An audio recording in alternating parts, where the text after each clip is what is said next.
సింగరేణిలో పనిచేస్తున్న కాంట్రాక్టు కార్మికులకు ముఖ్యమంత్రి వాటాలను ఇచ్చారని మంత్రి శ్రీధర్ బాబు అన్నారు. సింగరేణి కార్మికుల సంక్షేమం కోసం తమ ప్రభుత్వం ఎంతో కృషి చేస్తోందని వివరించారు. రామగుండం విమానాశ్రయంపై కేంద్రంతో సంప్రదింపులు జరుపుతున్నట్లు మంత్రి వివరించారు.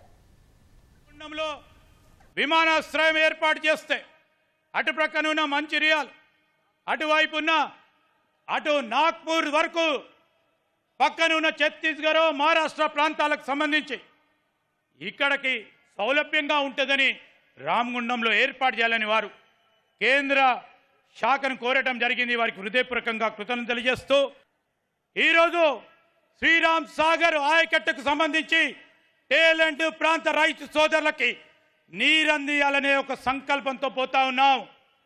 ఈరోజు ముఖ్యమంత్రి గారు అదేవిధంగా మన ఇన్ఛార్జ్ మంత్రివర్యులు ఉత్తమ్ కుమార్ రెడ్డి గారిని పాలకుర్తికి సంబంధించిన లిఫ్ట్ ఇరిగేషన్ ఏర్పాటు చేసే కార్యాచరణలో వారు సర్వేకి ఆదేశించడం జరిగిందని వారికి హృదయపూర్వకంగా కృతజ్ఞతలు చేస్తూ